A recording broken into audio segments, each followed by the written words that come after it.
It's the halfway stage in the 1950s school, and in 2 weeks' time, the pupils will be sitting their O-levels. At the moment, they seem more interested in each other than academic matters, but this morning's science lesson will soon cool their ardour. The kids go from one set of innards to another. Livers for lunch. 2 forkfuls. Come along.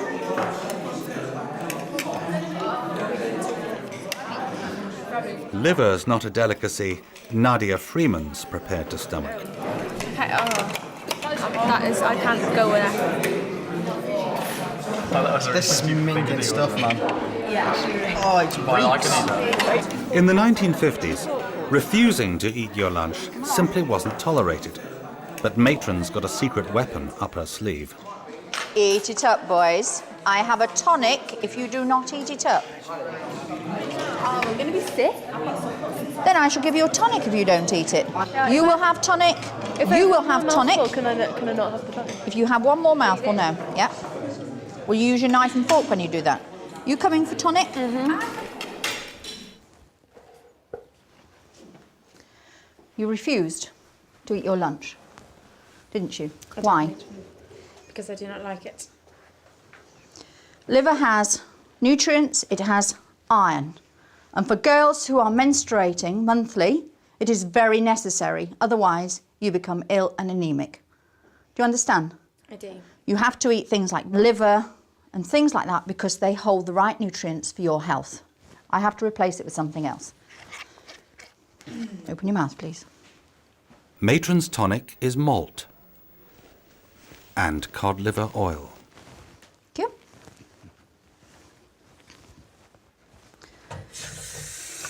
you. You may have a drink of water and leave. Open your mouth. Come on. Swallow it. Oh. Nadia, come on in, please. Can you close the door?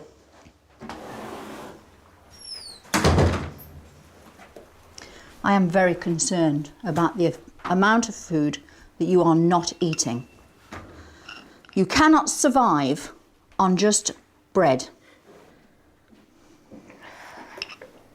I won't have it. Yes, you will. You'll have a drink afterwards. Open your mouth, please. Then you're on detention. You eat some bread, please, before you leave. You're on detention. And I shall speak to Headmaster. Hi, I'm Nadia Freeman. This is my family and my house in Westcliff-on-Sea. I'm short and sweet and talk at 90 miles an hour. I really am looking forward to the sports lessons, funnily enough, because I actually love to play sports. I have played tennis and athletics, but netball was definitely my first love. When I grow up, I think I want to be a lawyer most of all because I love to argue my point. We've brought both the kids up that if they feel something is wrong or there's an injustice, question it. Piece of cake. I would never have done that when I was at school. I would never question a teacher. It was a matter of you will do and you accepted that. I think that will be quite an eye-opener for her. I'd say I'm very much a giggler when it comes to school or anything really. I'll giggle at anything that isn't even funny. I find anything funny really, so I'll probably be a very big giggler when I'm in there especially.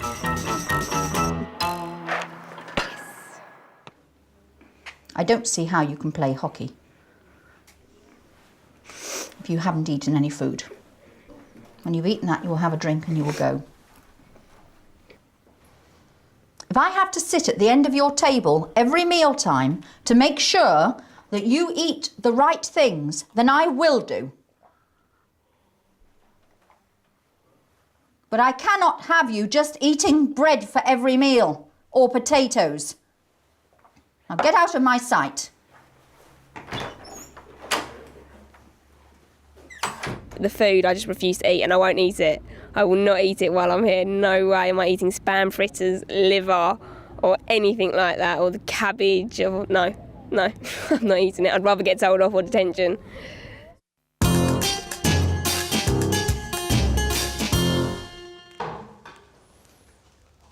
What were the causes and consequences of the Indian Mutiny? By the end of this lesson, everybody should have a detailed list of the causes. History in the 1950s was often very dull. The teacher droned on and on, while the pupils wrote reams and reams of notes. In 1848, and the other one... GCSE classes are much more discussion-based. The emphasis is on interpretation of historical sources, rather than regurgitating facts and essay writing. Now, let's have a look at tensions between the East India Company, the British rulers, and the Indians, whether they be Muslim, Hindu, or Sikh. History master Simon Raquel is teaching the kids how animal grease on ammunition cartridges sparked off the Indian Mutiny. So you've got thousands of men, you're outnumbered 5 to 1, you've got thousands of Indian troops, Muslim and Hindu. All right, okay, what should we do? Let's cover it with fat. So they've got to put it in their mouth and tear it off. For one pupil, it seems to have gone in one ear and out the other. What was the problem with the cartridges?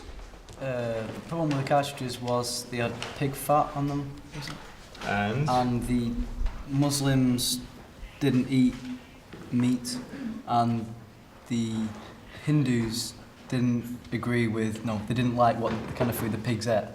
So therefore... That's all over the place. All over the place. Think about it. You've got... Mixed up.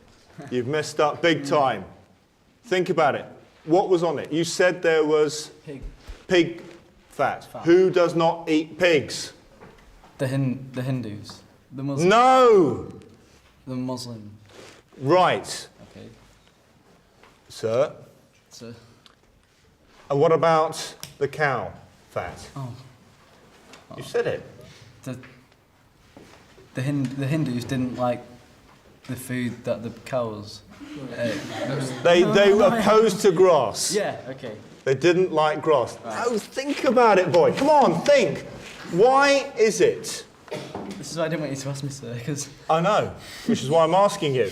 I could see that flash of fear across your face. Right. Andy Warren needs to use some wizardry if he's to dig himself out of this hole. My name's Andy Warren. I live in this house in Ashton Line in Manchester, and you could say I'm a magical kind of guy. We'd like to see some magic. What's the 8 of spades? Okay, now watch. We take the 8 and we rub it. Can you feel that? Can you feel it? Because look, I bet you... I first got into magic when I was about 3 or 4. I think it was my neighbour who got me into it. He showed me some tricks, and I think it developed from there really into showing people on the streets. And my main ambition in life is probably to take magic to a whole new step and make myself famous from it. If I could use my magic in any exam, it'd be a maths exam, because then I could magic up the answers instead of writing drivel on the papers. The Muslims... The Muslims didn't eat meat. Didn't eat... Pigs. Okay, right, let's move on. Hindus. They didn't agree... No, they didn't like grass. That's what you said before. I was being sarcastic, Warren. They didn't eat what animal? The Hindus didn't eat what... Right, why? Because... So I've got a really good way of remembering which one's which. Oh, please tell me. Because, okay, right. Hindu is like Hindu, so that's like moo. That's like a cow. And then it's like Muslim has got an O in it, so that's like oink, pig. I think we go back to square one. Okay, right, let's stay focused. A lot of them are finding history very difficult. They're not used to someone lecturing them for 40 minutes, telling them what happened in a particular period, whilst they frantically write down notes. For GCSE, it's a lot more interesting. They're using a range of sources, but hopefully some of them are getting it.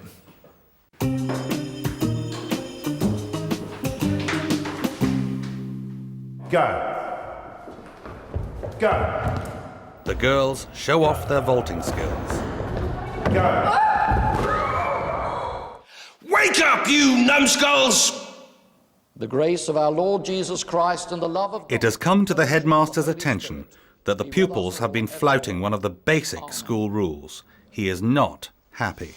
There's a 6-inch rule in this school. You know, I know.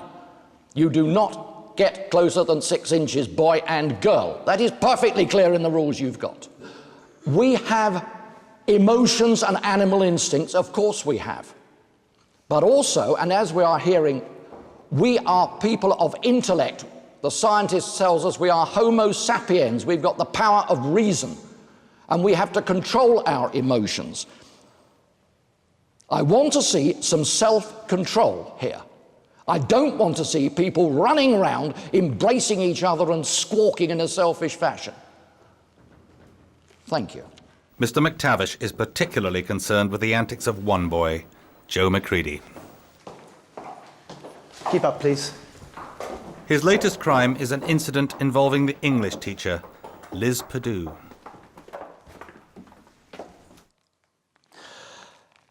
She has told me that last night she went into the corridor. There were a crowd of boys there. You had your back to her. She said that she wanted to come through, and she said words to the effect of, "Do you expect me to climb over you?" And you, with your back to her and facing the rest of the boys, said words to the effect, "I wouldn't mind that." She was shocked. She, after all, is a lady, as well as being a member of the teaching staff of this school. So I have a member of staff who is insulted, as I said, a lady in a sexual way. You, at 16, almost trying to impose yourself on her. You are isolated until after supper this evening. You will do your lessons in a different room. You will have your meal by yourself. You will be escorted if you wish to go to the toilet. If I am not satisfied, you will be sleeping by yourself in a dormitory tonight, in an empty dormitory. Do you understand all that? Yes, sir. Mr. Waugh, I don't think he should wear the King's School blazer while he is under punishment. Shake it off, please.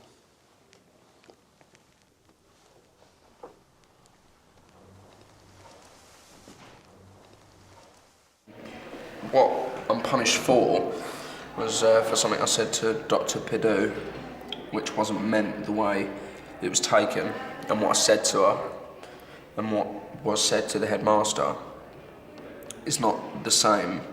And he said it, you know, it's not going to be the exact words, but it's not even the same meaning. I never said I wouldn't mind that. I said you could if you needed to. That's what I said. Have our introduction to the 12th Ward. CCF was an integral part of 1950s education for grammar school boys. Maths teacher Austin Vince is a firm believer in its benefits. The Combined Cadet Force is a great vehicle for developing all sorts of non-academic and non-sporting qualities in the pupils. Most obviously teamwork, self-reliance, a sense of initiative, hopefully through the structure that's afforded by the military unit, some sense of loyalty upwards to the leader, sideways to your compatriots and downwards to those that you're in charge of.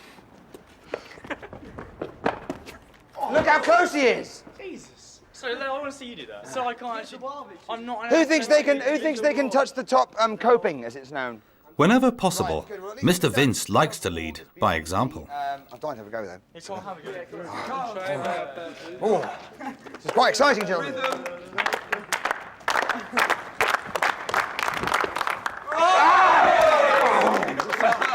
Right, next time. While the boys climb the wall, the girls are preparing for a synchronized PE display. What we're going to do, gentlemen, is get the whole of our team over that wall, okay? And we have to do it as fast as possible. The technique is quite simple. We set somebody down at the bottom of the wall, maybe the beefcake, okay? And he'll send somebody springy up onto the wall. One thing's for sure, that with a bit of beef behind you, a guy with a bit of spring will probably make it, okay? And reverse. And reverse. Here we go. Beef plus brains equals 12-foot success. Oh, yeah. Yes! Help him up, make it steady, That's it. Help the guy up. He's not. Miles, you're such a big baby. I don't know how we won the war. Thank God when Britain stood alone, it wasn't an army of cream cake eating, limp-wristed nobodies like you. Go. Go.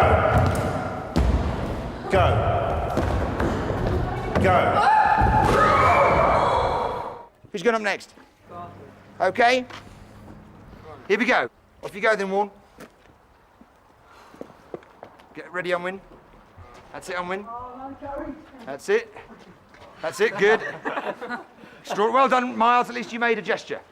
Right, now, the rough idea is that now you can get the guys in the gang who are not that springy, and with the beefcake's upper thrust, and the two guys at the top, the non-springy guys, and if you've got any Pillsbury-type blokes in the squad, okay, they'll all get up, with the one bloke on the floor and the two blokes up there.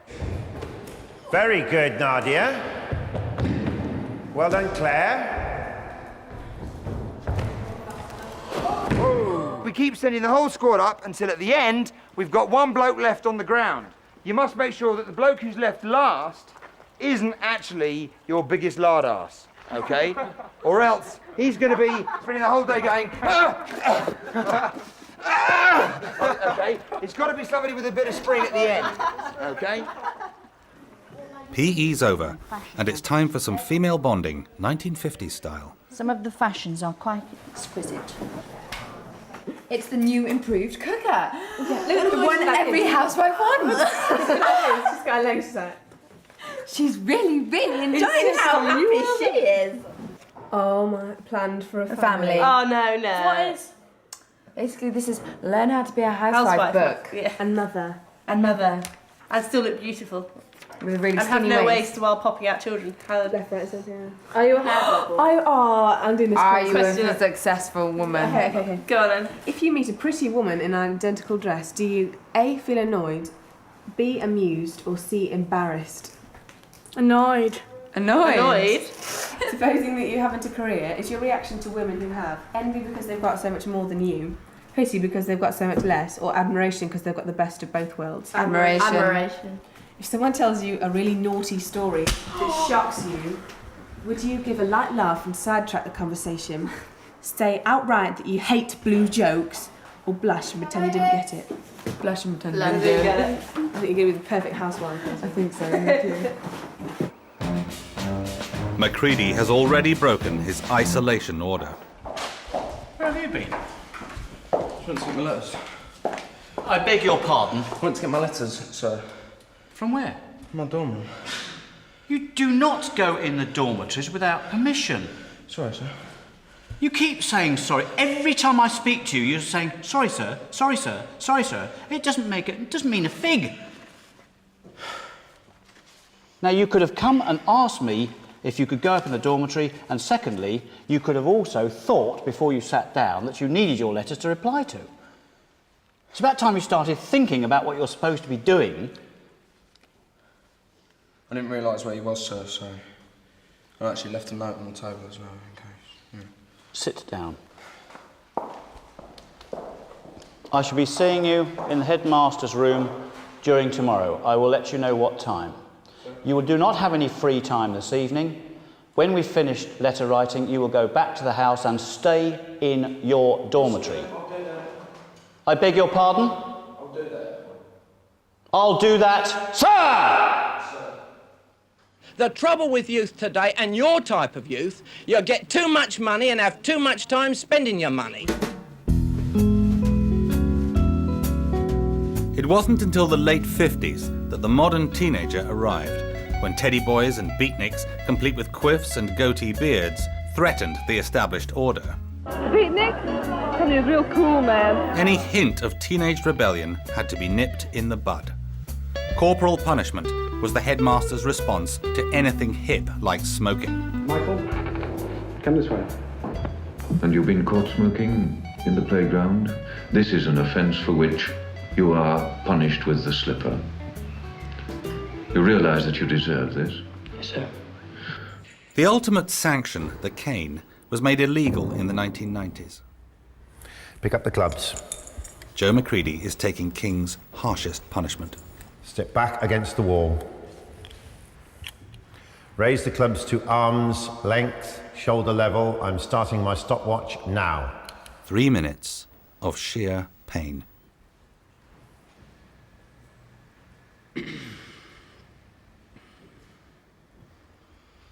Concentrate. Stop moving.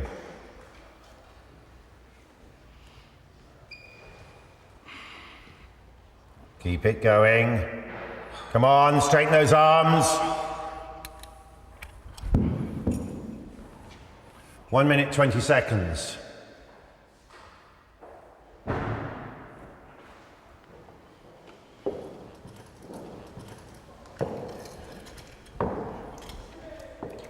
I would never give a punishment to any child that I couldn't do or be prepared to undergo myself. I spent some time in the gym this morning with Mr. Daplin, in the position you're in, with those two. He tells me I went red in the face. I have more body weight than you, but I went to break point with them because I wouldn't want to see anybody doing something that I wasn't prepared to suffer ultimately myself. Get a bit of courage.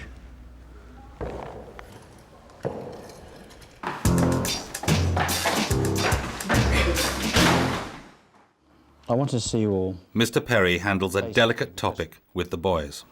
I've got to tell you this. I want no beastliness in this house. Wake up, you numbskulls!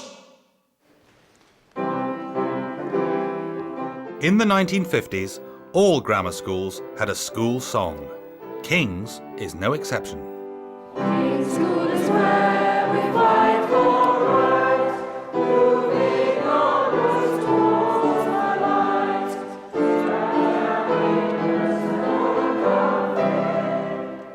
is the battle cry.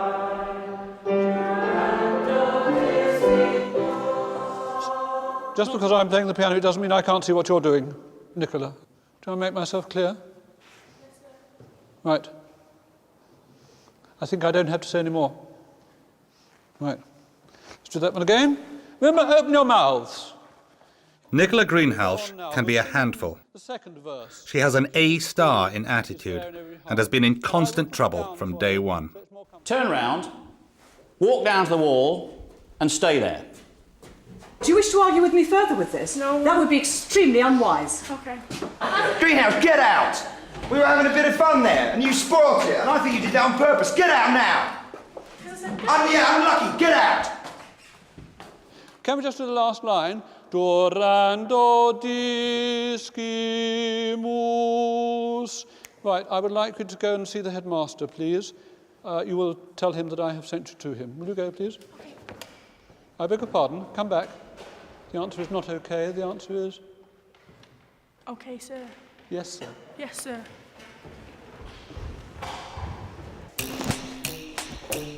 In the girls' dorms, Matron and Dr. Perdue are searching out forbidden items. Since day one, it's been a game of cat and mouse between Matron and the girls over the hidden contraband.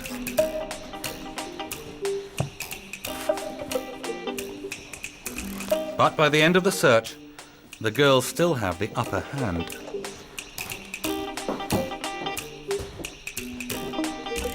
Their stash under the floorboard remains undiscovered. Would you ask the young lady to come in, please? Come here, young lady. Why is this young lady here, Mr. Heath? You can just face me. She is here because I thought that she was not giving the music lesson the respect it was due, and that she was giggling and talking to her neighbour.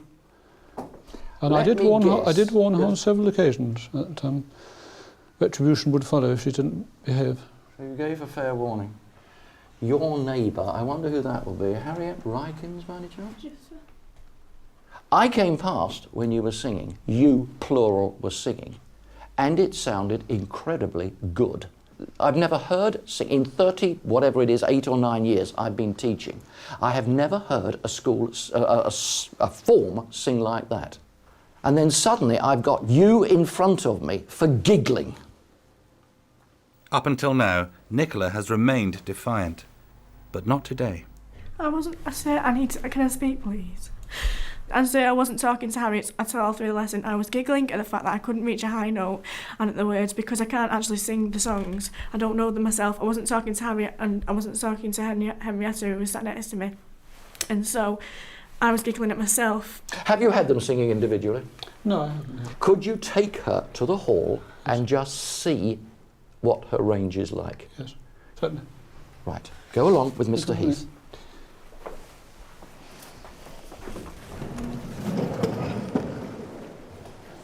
All right, just stand there, will you? Right. Let's try a scale to R. All right, here we go.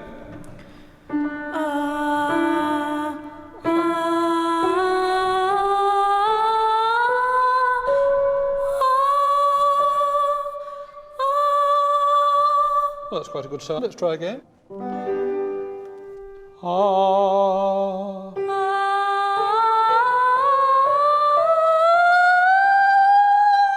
Yes, well, it's a little sharp at the top, but no. Does that hurt? No.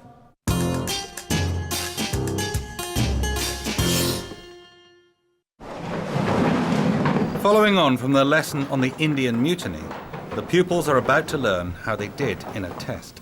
In 2 weeks' time, you'll be sitting down. In 2 weeks' time, you'll be sitting down to take a history examination. And at the moment, a lot of you are going to be very embarrassed by the results. Rebecca, can you step up here, please?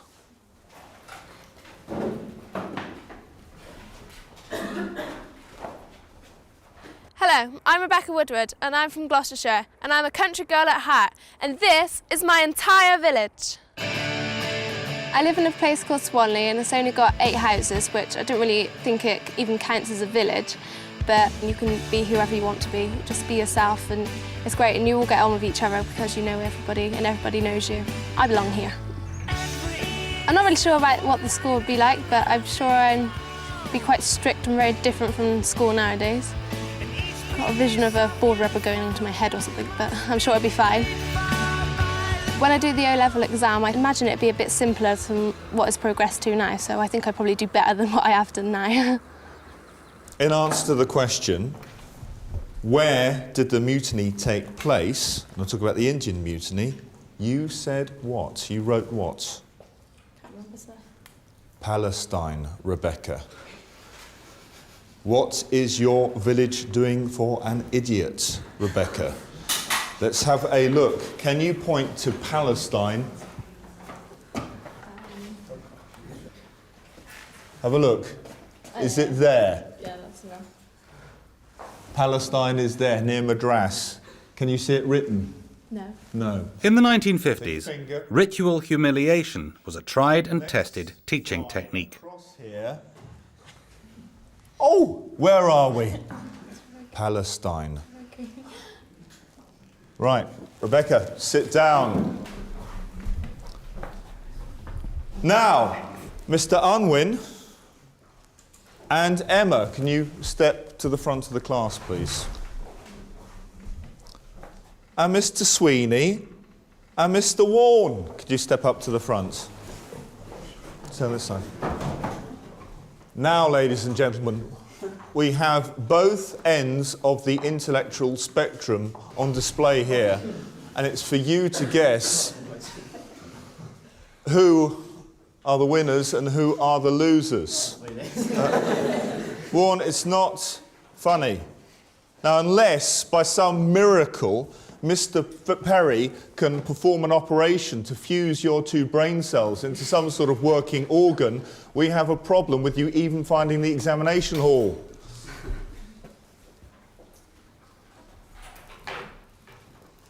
It's not funny, it's worrying. You both got 5 out of 26.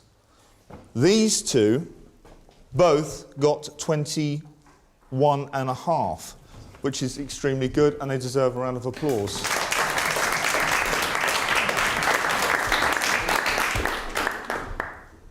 It is a very straightforward examination.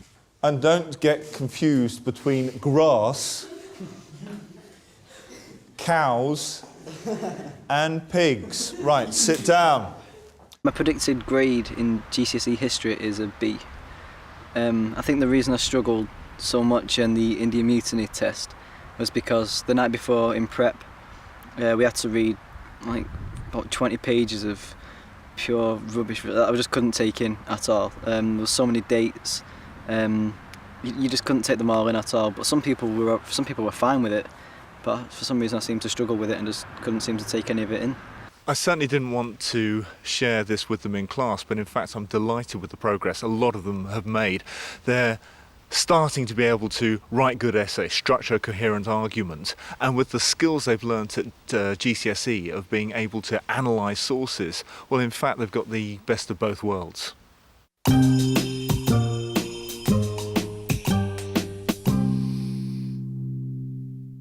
Despite finding nothing in her search, Matron is convinced the girls still have forbidden items. I know that there is contraband in the dormitories. But being a lady, I am going to take a completely different stance on this. I do not intend to wake you at midnight turning your beds upside down. I have put a basket outside of my room, and I am going to my office for a little while, and when I come back, all contraband will be put into it, and nothing more will be said. Do you understand? Yes, Matron. Please go. I shall be gone for 30 minutes. The girls have a difficult decision to make. They decide to appease Matron by giving up their non-essential essentials. Put all this shit in there. Well, the basket's out there. Has anyone got any other stuff that they don't really nothing need there now. in their rooms? Did the mascara go? It did, didn't it? Have we got rid of everything now? God, if she comes upstairs, I'm gonna have to go out. Hey. Is that all of it? I've come back and I've found several items. 6 fine perfumes. Prowl, a deodorant. Vaseline, hair removers, razors. Born Lippy, which I feel must belong to Nicola. Eyeshadows, and tissues, brushes, and the famous eyeliner. Quite pleased with that.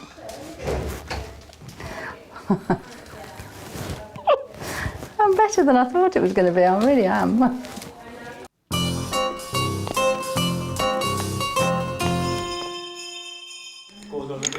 One of the few occasions the boys and girls are allowed time together unsupervised by teaching staff is in the games room. Hattie Rykins is taking the opportunity to get to know the boys a bit better.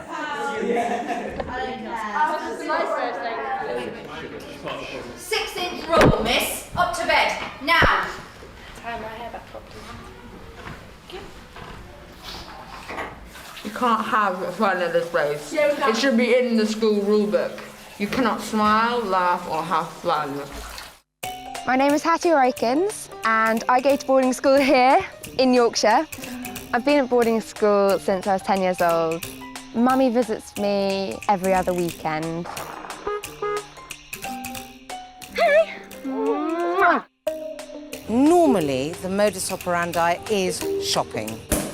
We'll go shopping to the local designer outlet. And it's, Mum, can I have...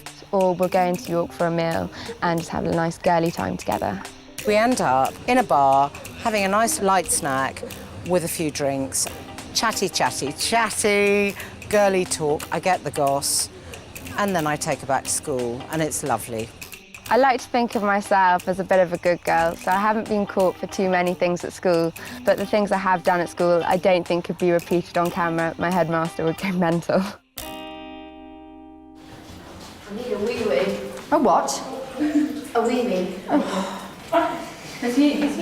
How common. So both of you are up for early in the morning. I shall wake you at 6:15. And any more rattle, the rest of you will follow.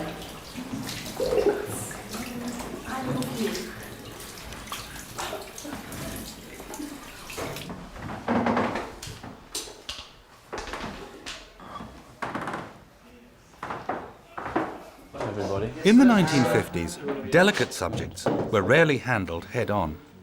Right. I want to talk to you about something that is not easy for me to talk about, and probably even less easy for you to listen to, perhaps. It's a serious matter. Matron has reported to me that one of the laundry ladies has been to see her to report soiled sheets, which I can only describe perhaps in another way as sticky sheets.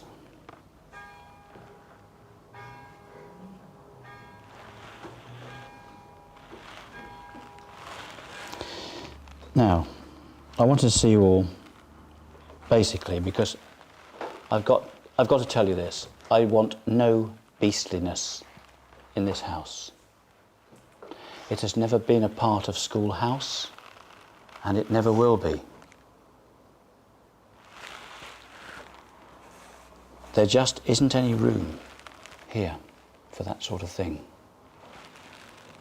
We're told in the scriptures that self-abuse, self-gratification is wrong. And it is. So you're going to go to bed in silence, and I will not be saying prayers tonight. Prayers will be very personal. In some cases, it may be to assist you to fight weakness. If not, fine. If you are strong, then please pray for others. But it has no place in this house. Beastliness. Remember that.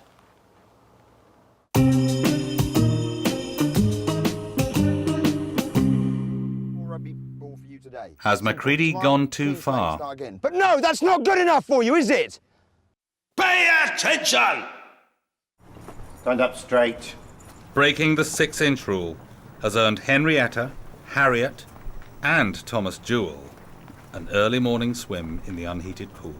Jewel, the reason you're that end is to keep you away from your lady love. This is to cool your emotions. Do you understand, boy? Yes, sir. Girls, get in the pool.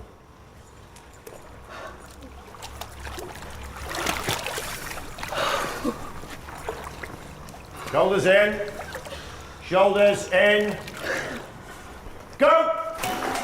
Cold swims and cold showers were common punishments in the 1950s. That is 1, Henrietta. That is 2, Jewel. This time it appears to have done the trick. The water is absolutely freezing. You can hardly breathe. I was in my bed about 15 minutes ago, and I got out of bed and Matron shoved me. And I was like, what the hell? It's woken me up, and I think I have actually learnt a lesson, so it's worked in that respect. For the rest of the morning, it's lessons, lessons, and more lessons. I must repeat myself like Polly Parrott. I want the Shakespeare, the blue exercise books, something to write with, and your full attention. If you wish to take your blazers off, do so. Now I am going into the lesson. Make sure there's a heading, noun declensions. Make sure you've got the date, you've underlined the heading, and you've underlined the date. I promise I will trick you into understanding this, okay? If it's the last thing I do. Probably will be the last thing I do, it's going to take so long. Every afternoon, the kids get an hour of free time. While they are relaxing, guess who's in more trouble? Mccre, Stop! Put that ball down now!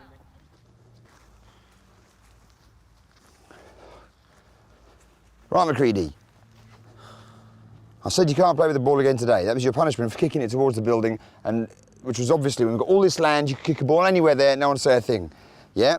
Because you're the lazy, whatever it is inside your brain, you thought, no, I'll kick it towards the building. And then afterwards, of course, you regretted it. Yeah. Okay?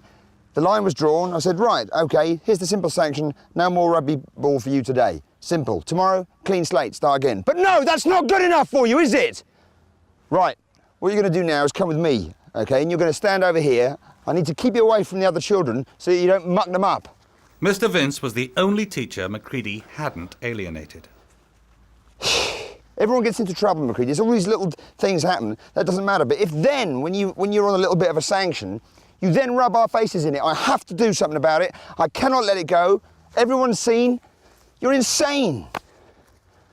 Cannot believe it. Now you've just earned yourself a detention, which is a load more trouble than you deserved for the initial defence. But you brought it on yourself. It's incredible.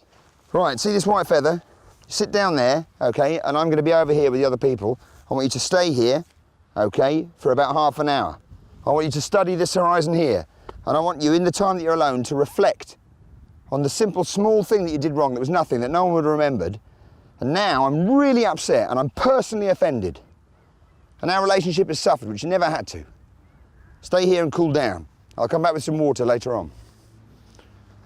Mccre's behaviour is getting to the other kids. I think it's really mean to say, but I think to a certain extent he brings it upon himself.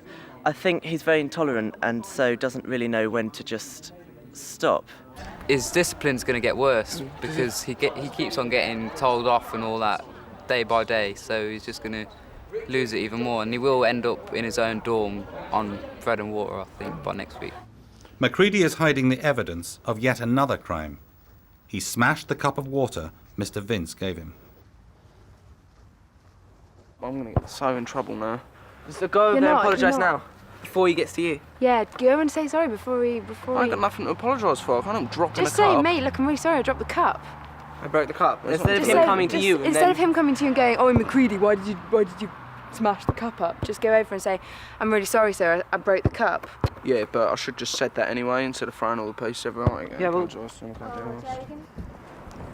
For once, Mccre takes some advice.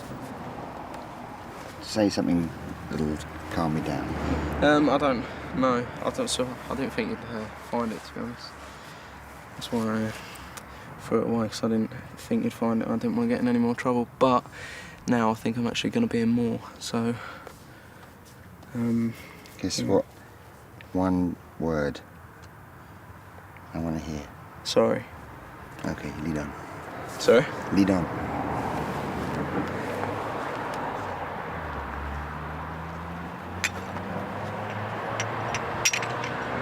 Like, I apologise and he sent me away, but I think I'm still going to get...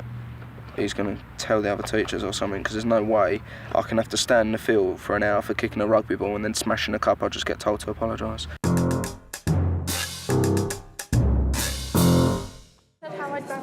Nadia Freeman still isn't eating properly. She's been struggling with the 1950s food for 2 weeks.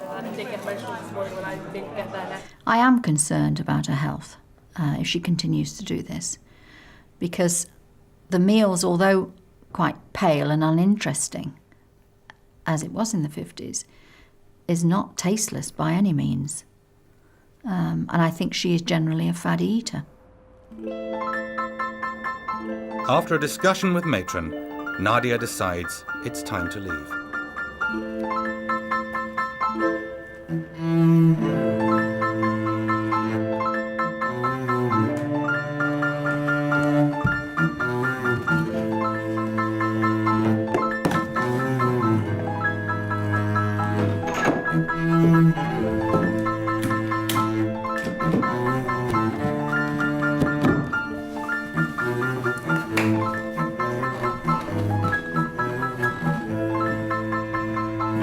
I'm upset that I'm leaving because I did want to stay here, I did want to see it through, and I'm going to miss everyone, and I'm going to miss doing the O-levels and experiencing that. But no, I am relatively happy I'm going home, but still I am upset I'm not staying. Nadia's the first of the 30 pupils to leave King's School.